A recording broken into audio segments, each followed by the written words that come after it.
Good evening. You're watching the India Development Debate. I'm Tamanna Inamdar. The government will put in nearly 30,000 crore rupees in an attempt, the freshest attempt really, to revive ailing telecom companies MTNL and BSNL.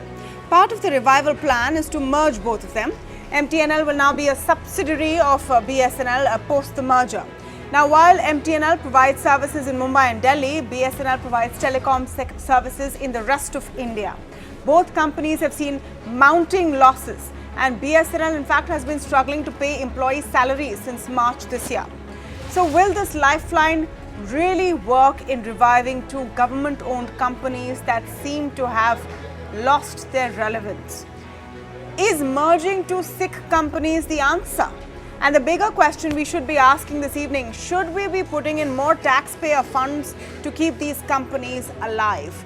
To speak more on this, I'm joined this evening by R.K. Upadhyay, former CMD of BSNL, Jaideep Ghosh, partner at KPMG, and Sanjay Kapoor, expert of all things telecom and also former CEO of Bharti Airtel. Welcome to all of you and thank you for speaking with us. Our first word to Mr. Upadhyay after that slightly scathing introduction I've given to the entire conversation. What do you say to the basic premise? BSNL and MTNL are not doing well. The basic issues are not going to be solved with another cash infusion.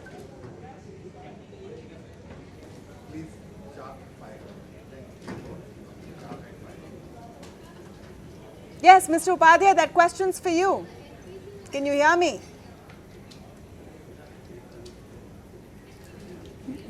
Okay. Yes, I'm able to hear you now. Yes. I was not getting your voice. Okay. Can you repeat your question, Tamanna? Yes, I'm asking you whether, Good evening.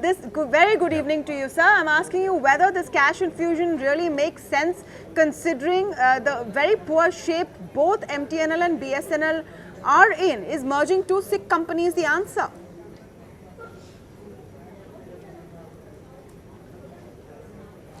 No, I mean, see, merger alone is not the answer, but the overall package which has been announced today, I feel that's a step in the right direction. But, a revival of these two companies will not depend upon this package alone. Many more things will have to be done, which we will perhaps discuss as we go along. But merger alone is not going to solve the problem. But merger is a step in the right direction.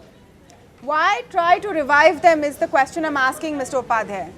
Why try to revive them? They are not competitive in the current market. Is there any point undertaking this exercise? Why not cut our losses? This government has said they're not in the business of being in business. Do we need these companies to exist?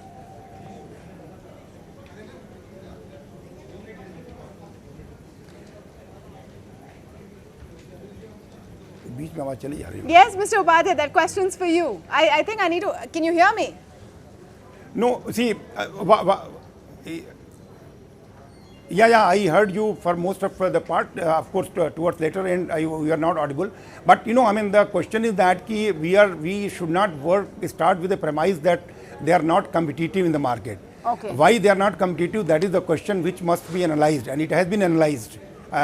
It's not that, they are ab initio not competitive. They have not been competitive, not without a region, with a region. And that region has been largely beyond these two companies.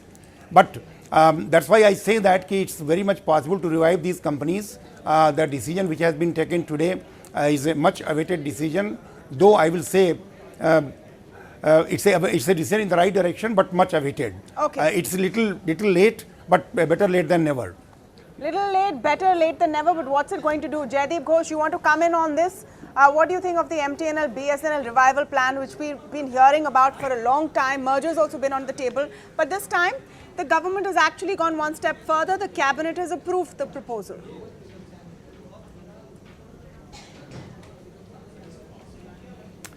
Yeah, good evening. I think, these kind of decisions taken by government do not solely rely on the economic rationale. There is a national angle, there is a social angle, there is also a political angle here, and government has a thought process behind approving this kind of a revival package. So I think to that extent, one needs to consider all the other factors what's been there in the government's thought process. From a pure economic rationally, even if assuming all the four-step process goes fine, and I have my own points in all of them in terms of the roadblocks and headwinds that each of those four, in terms of VRS, monetization, bond, and also capital infusion for 4G.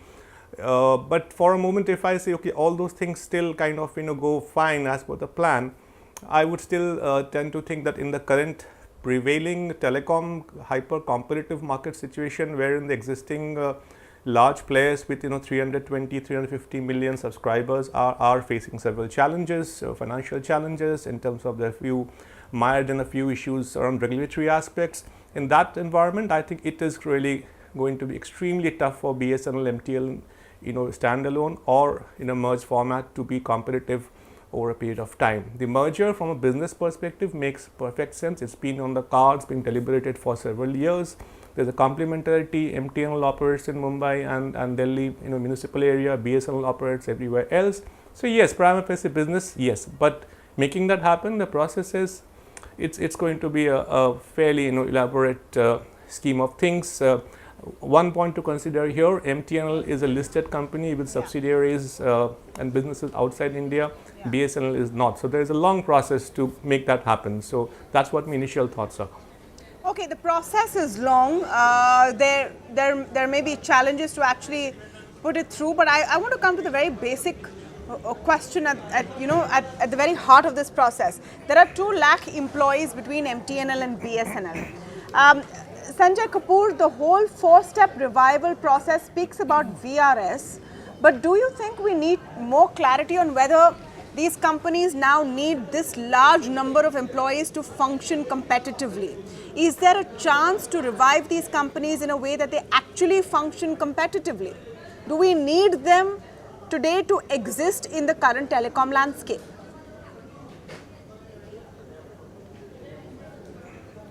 It is so uncanny that just yesterday I was watching an old clip of mine on your channel where we had discussed this subject about 2.5 years back. Yeah.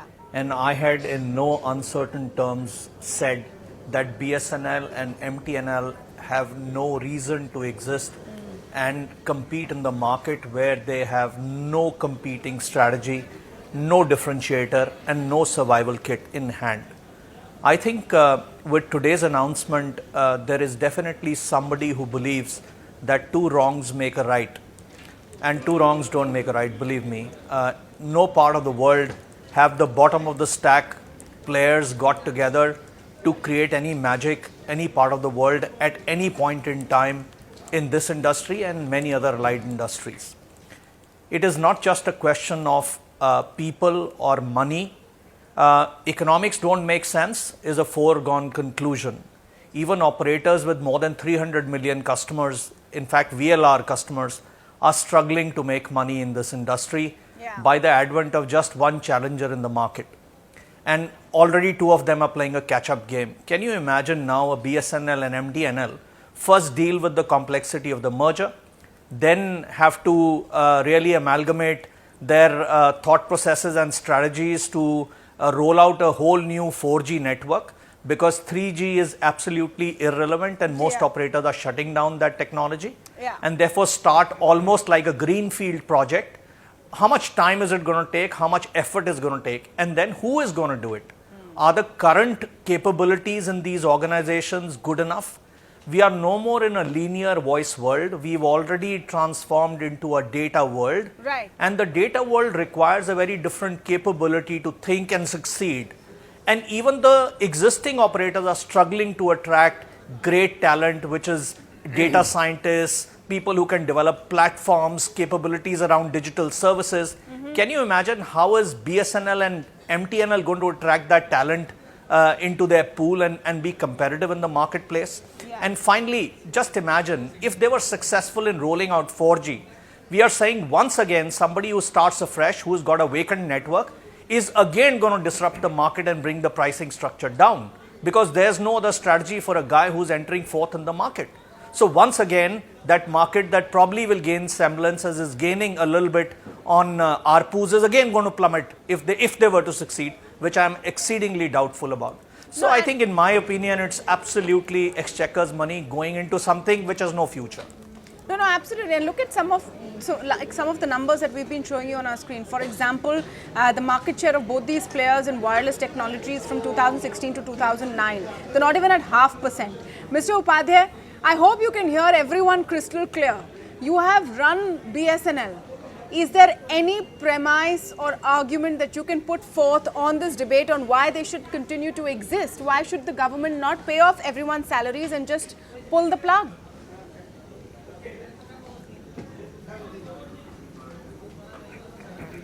No, I mean, I won't agree with that suggestion that government should pull the plug. It's nobody's case that the revival of these two companies is going to be a cakewalk, but at the same time, it's not that it's impossible. And in today's scenario, it makes more sense. I mean, it's not purely economic sense. It's so many things considered together. In totality, it makes sense to make a best effort to revive these two companies. And you know, I mean, we are giving unnecessary importance to the merger. Merger alone is not going to revive these two companies. Merger was on the cards from very beginning. From synergy point of view, government has been trying, these two organizations have been trying to bring out some synergy, but short of merger, that has not become possible. So merger is just one very small, very minuscule part of the whole it's not about story. merger. The real thing is, you know, from very beginning, the employee cost. Yeah. It's not about merger. No, Mr. employee Upadhyay, cost has been what is exorbitant, BSNL, MTNL? and BSNL, MTNL both. Yeah. My question to you, simply put, sir, is what is the argument for keeping it on? What is BSNL, MTNL today offering in the market that other private players are not already doing much better, even in the remotest corners of India? There has to be a logic for keeping a business running beyond the fact that you want to employ 2 lakh people. Yeah. Yeah. So remotest corner of the country itself is perhaps not a correct situation. The other operators, of course, they have every right and they operate purely on commercial basis. Nobody says that they should not. So in this scenario where only commercial interests are not sufficient in a telecom sector, see, on the face of it, in a hyper competitive sector like telecommunications, these two companies ridden with outdated legacy staff, you know, there will be no reason why they should be there. But there are regions like, you know, you yourself mentioned one of them, that the remotest corner of the country where commercial considerations alone will not bring an operator to invest. You need PSUs. You need these two companies. Also, there are these two companies are doing many things of strategic importance. And perhaps, you know, I don't think they need to be elaborated here. They have been extensively covered in the media in past couple of months. So I feel that these two companies, we must make a sincere effort to revive them. And today's decision is actually a decision in that direction only. However, I must caution that this package alone is not going to revive them. The revival is really very tough in the current situation. Yes. So, and all the concerned people, I mean all the concerned stakeholders, including government and BSNL management, employees of BSNL, they will have to really work very hard. All right. And then only this package will be meaningful. Otherwise, this will be really money going down the drain. Well, unfortunately, there doesn't seem to be any reason to think there is going to be anything happening except money going down the drain. Jaideep Ghosh, you know, you talked about some of the headwinds that this whole process will face. Is keeping employee costs one of them that you look at as a big problem? And what is the kind of timeline we must give this revival project before we decide that no more money?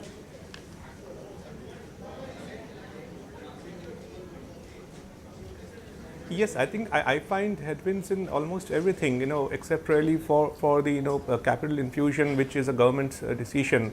Allocating 4G waves in 2019-20, wherein the government has already announced last week that the 5G spectrum auctions are expected this year. So while others are, you know, there are issues there also in terms of pricing, but while others are gearing up for 5G in the next maybe 24 months, you're speaking of somebody getting a 4G spectrum now. That itself is a challenge from many angles. Asset monetization, the details are perhaps at least not available to me of the 38,000 crores. But what assets in what category, how will they be monetized? And we've got other experiences of similar infrastructure monetization by PSU and others. There are several challenges. The one factor I'll mention here, given the time constraints here, is that who are the potential buyers? Are they interested? What will make them interest to even go for the assets? If you're offering prime real estate in central part of Mumbai, Delhi, that's one thing. If you're offering something in remote part, there will be no takers. Those are again headwinds there.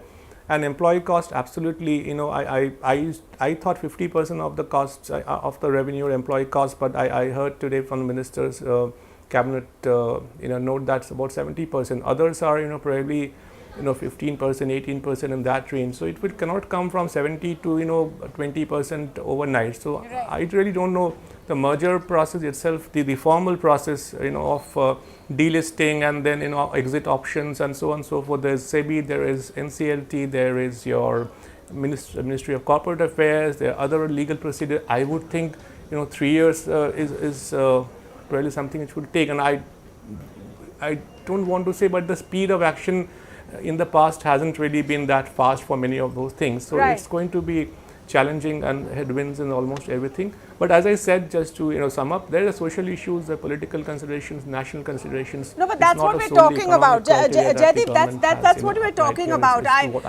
urge all of you all not to sort of mince your words. At the end of the day, that's what we're talking about. What are we discussing this evening, and why are people interested in what's happening with MTNL and BSNL? Apart from the fact that their customer base has been squeezed down, the telecom sector itself is in a funk right now. The consideration, like you said, is the 2 lakh employees. Let me present the other side of the argument, and I think the most cogent one from that side, Sanjay Kapoor, is about who is going to go to those remote locations and give services if it's not BSNL. Now that's a concern as well, isn't it? Is that a valid enough reason to re-look at this?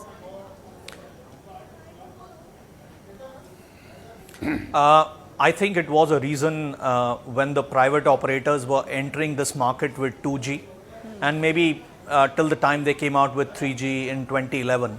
But after that, this problem ceased to exist because we are covering more than 95% of the population anyway. Even with 4G, I saw some geo figures, they are over 90%. So we are there already. Now for somebody to come and establish a business case and invest $5-10 billion to cover the last 10% of the population is not worth it.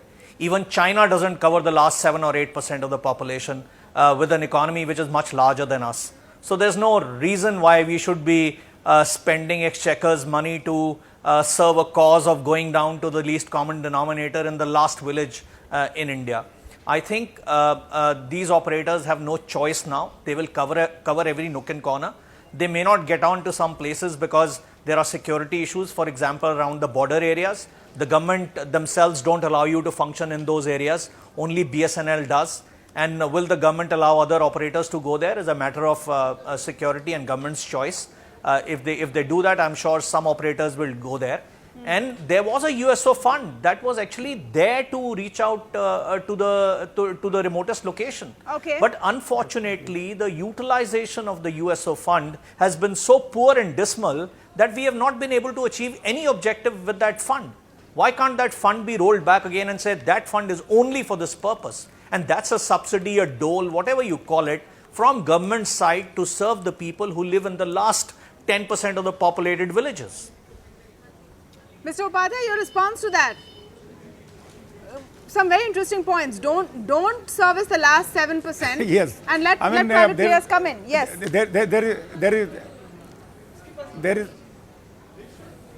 There is really nothing to respond here, ma'am. We are sitting here. I mean, if sitting here in Delhi and Mumbai or bigger towns, we are judging that BSNL, MTNL, BSNL is irrelevant. I think, I'm sorry. I mean, we are far from reality. Go just 100 kilometers away from these big cities and see how the operators whose names are being taken, I don't want to take their names, how their coverage and their claim that a claim of 4G speed, they are worse than 2G even. See, if you see the figures in past 2-3 months, I must say that I have been watching the ARPU of BSNL has in fact gone up. Their percentage share of customers has not gone up, but their ARPU has gone up. Their VLR, they are maintaining their VLR. So, I mean, I feel that sitting here saying that 10% population, we should not spend money in covering 10% population. Well, if that is the way government thinks, I have no issue. I mean, we must close. It's a discussion, Mr. Upadhyay, and it's very important that you give your perspective. What is the economic cost of closure? Yeah. What is the social cost of closure? Yeah, yeah. No, it's very important that the you give social cost of closure and economic cost of closure both will have to be taken into account. Absolutely, absolutely. Which is why it's so important to have your perspective on the show, and I'm very keen to have your voice on the show, because you know what the actual running of these companies means and the services they give. Sanjay, just a quick response from you on this very important point. Yeah. That you need to reach every person, and if you look at it, yes, the wireline share of BSNL is not bad at all. It's close to 50%. So they do have a strong hold in certain markets. Yes, Mr. Upadhyay, you want to complete your point? Ma'am, we are struggling, and as a country we are struggling for penetration of internet. You see, all the operators put together, if BSNL and MTNL are so sluggish, let other operators come forward. And there are a host of ISPs. We have given, I think, a license to more than 400 companies for providing internet service. So why is it that internet penetration is so poor? So these are the figures. But coming back to simple, economics also, if a company which spends more than 80% of its top line, its revenue, towards employee compensation, and it is in a hyper competitive sector, which is telecom, where competitors are paying 2 to 4% of their revenue as their employee compensation, both on roll and off roll.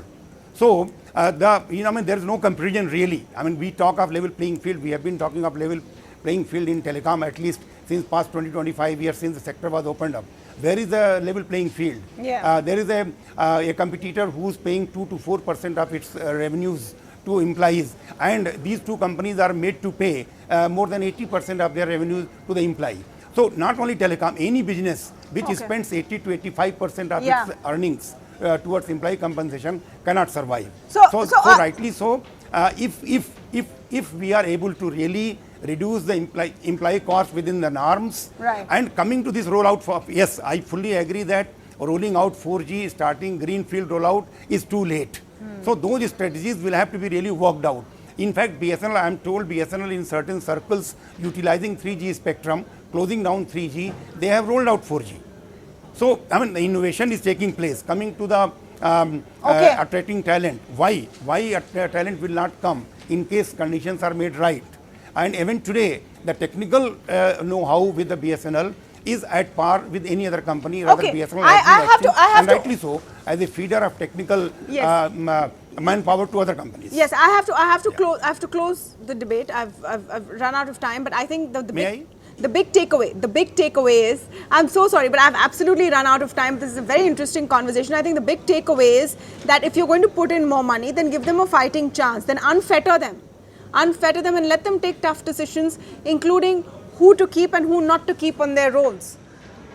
You can't have it both ways. Let's see how the story plays out. I want to thank all of you for joining us on debate number 1 this evening. I'm so sorry I've run absolutely out of time, but do stay tuned. Coming up, we're talking about US congressional hearings, which were supposed to talk about human rights in South Asia, but focused in a large part on Kashmir and Assam and NRC over there.